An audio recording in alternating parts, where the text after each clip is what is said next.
guys, it's Debbie. Okay, nobody panic. On Wikipedia it clearly says, in January 2014, Moffat stated that a 5th series had been plotted by himself and Gatiss, with Cumberbatch confirming he was signed for a 5th series. So don't worry, we will be seeing Sherlock and John again, just not very soon. Yesterday evening, The Final Problem, so the 3rd and final episode of the 4th season of Sherlock aired, and it was a 90-minute emotional rollercoaster ride. And the huge amount of leads that had gone astray finally reunited, and we finally had a clear picture after a couple of episodes of questions. Now, everything I'll say from this moment onwards will contain spoilers, so I recommend watching the episode before seeing this video. It is available on Netflix, and I also think it's available on BBC iPlayer. And for whoever is interested in the previous episodes, I would recommend watching my earlier videos about the 1st and 2nd episode of this 4th season, and I'll leave them linked in the description box below. So here we are at the end of it all for now. As I said before, this season has been an emotional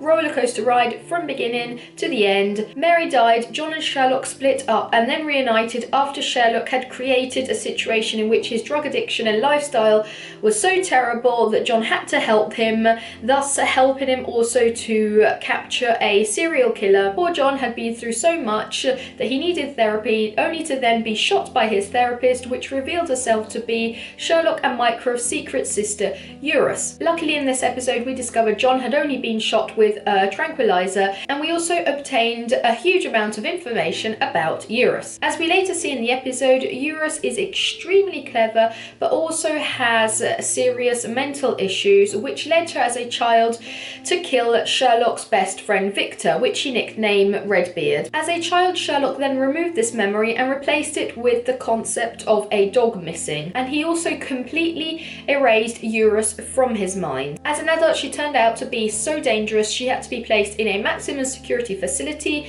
where she managed to talk the guards into granting her certain privileges, which I assume included also letting her out, pretending to be John's therapist and Faith, and organising the final problem. This fact also makes me wonder whether Moriarty had planned on killing himself, or if Eurus had talked him into it, because she points out that Moriarty didn't care about living if he knew that he could cause more damage after his death. But Moriarty was young, enjoyed being at the centre of attention, making an appearance, and he also more than once hinted at the fact that he found death boring and simple. So I'm wondering whether Eurus talked him into helping her and then also into killing himself, because as we saw, Eurus is extremely prone to violence, and she really enjoys playing with other people's minds, controlling them, and in particular she likes being challenged with harder problems such as a more complex mind. Now, as we know very well, all the members of the Holmes family have an extremely high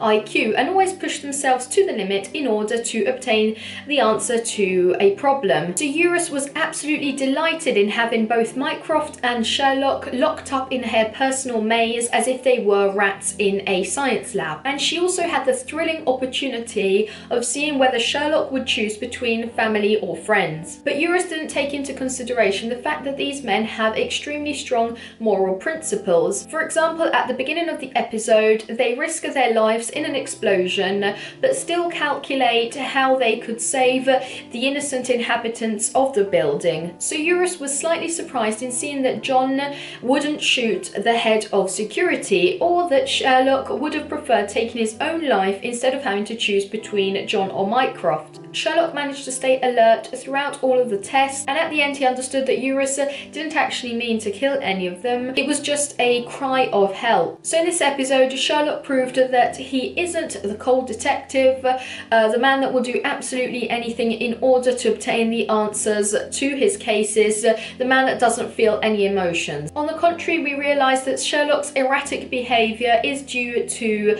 some terrible childhood traumas, such as the murder of his best best friend, his sister's violent behaviour, his family hiding the truth from him. So Sherlock grew up erasing his childhood memories, avoiding love, and avoiding relationships of any sort, closing himself in the safety of his mind where everything runs smoothly, where there isn't the usual human error. So I think that Sherlock is probably so deeply attached to John because he represents the best friend he never had, or he had as a child, but which then died and he erased from his mind. He feels he needs to protect John as he never managed to protect Redbeard. And this is also why Sherlock is probably more attached to friends than family. In the previous episodes, Sherlock's confidence was starting to show some cracks, and in this final episode it should have completely shattered.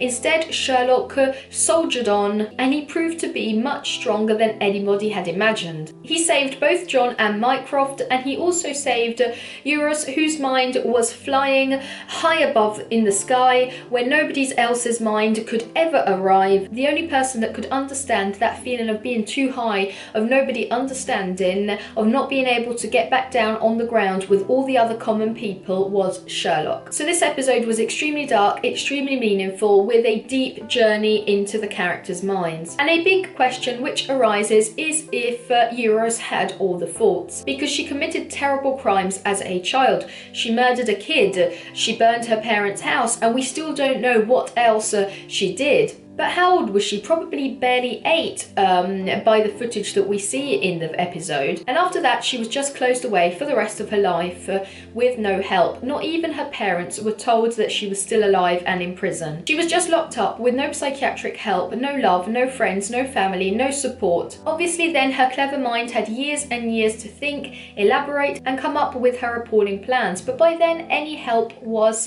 useless. I'm not forgiving her for what she did as a child. That was totally wrong, but after that she was neglected, and if she had received proper assistance and proper support and proper psychiatric help right from the start, she would have probably stopped committing crimes. Also in one scene we understand that her psychosis is so strong that she can't even understand the concept of pain, asking which one is pain. I think this probably means she is also affected by multiple personality disorder, as later we see that she can perfectly portray different characters. We only see 3, but she probably portrayed many more under the observant eye of Sherlock, which usually can easily spot anything slightly out of place. She also quickly switched between her adult appearance and her mental metaphor of the child trapped on the plane. And if this issue, along with all the other issues, had been addressed earlier on in her life, a lot of future consequences could have been avoided. So throughout the episode we see Sherlock, Mycroft and John taking difficult decisions about the life of other people. We see Sherlock forcing Molly to confess love to him, and we also